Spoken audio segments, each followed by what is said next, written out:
صلی اللہ علی محمد۔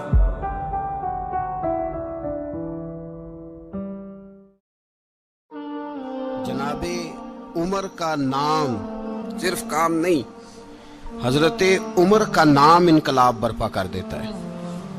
حضرت عمر کا نام کفر کے ایوانوں میں جبر، ظلم، شرک کی وادیوں میں جب حضرت عمر کا نام بھی لیا جائے تو بے ایمان کانپنا شروع ہو جاتے۔ حضرت عمر فاروق رضی اللہ تعالی عنہ، حضرت عمر معمولی شخص نہیں، معمولی آدمی نہیں۔ کچھ لوگ صدیوں کے بعد پیدا ہوتے ہیں اور کچھ لوگ ایسے ہوتے ہیں جو ایک ہی بار پیدا ہوتے ہیں، ان جیسا دوسرا پیدا ہوتا ہی نہیں، دوسرا ان طرح کا پیدا ہوتا ہی۔ حضرت عمر رضی اللہ تعالیٰ عنہ جیسی شخصیات پیدا ہی نہیں ہوتی دوبارہ۔ سارے صحابہ در رسالت مآب پہ خود آئے۔ یہ وہ عظیم شخص ہے جسے اللہ کے محبوب نے اللہ سے مانگ کے لیا، کہا اے اللہ یہ مجھے دے دے، اللہ سے مانگ کے لیا ہے۔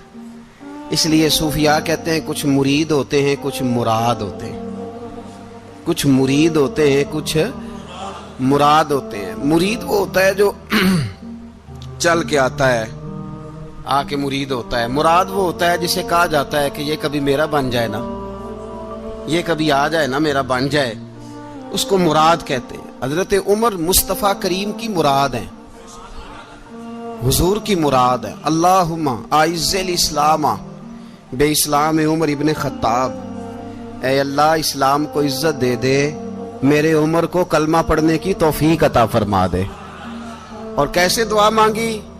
او یار حضرت عمر کی تو اس فضیلت کا کوئی جواب نہیں دے سکتا، میرے رسول پاک علیہ السلام سب کے لیے ہی دعا مانگتے ہیں نا، حضور کی دعا عام ہے، لیکن مصطفیٰ کریم نے کعبے کا غلاف تھام لیا اور غلاف کعبہ کو حضور نے سینے سے لپٹایا اور سینے سے چمٹا کے کہا اے اللہ میں نے تو کبھی سوال ہی زیادہ نہیں کیے، میں کرنے آیا ہوں، مجھے عمر دے دے، عمر دے دے۔ حضور نے مانگ کے لیا۔ اور پھر جب جس کو حضور مانگے اللہ سے کہ حضرت عمر رضی اللہ تعالیٰ عنہ کا آج یوم شہادت ہے، میرا تو دل کرتا تھا کہ فجر سے باتیں شروع ہوں اور سارا دن ہی عمر کی باتیں ہوتی رہیں، سارا دن جناب عمر کی باتیں، سارا دن، اس لیے کہ ذکر جناب عمر کا ہوگا پر راضی اللہ کے رسول ہوں گے صلی اللہ تو جاگ کے بیٹھے، خوش ہو کے بیٹھے۔ ہمارے ہاں منایا ہی نہیں جاتا، بابے اللہ کی تا ساون بھادروں اسو کتا تے منڈے جنوری فروری، تو اسلامی سال بھی گیا اور وہ تاریخیں بھی ساری گئیں۔ یکم محرم امت مسلمہ کے لیے بہت بڑا دن ہے، بہت بڑا دن، یہ شہادت ہے حضرت عمر فاروق کی رضی اللہ تعالی عنہ۔ یہاں چھوٹی چھوٹی باتوں پہ گورنمنٹ چھٹی کرتی پھرتی ہے، چھوٹی چھوٹی باتوں، الیکشن ہو گیا تو چھٹی،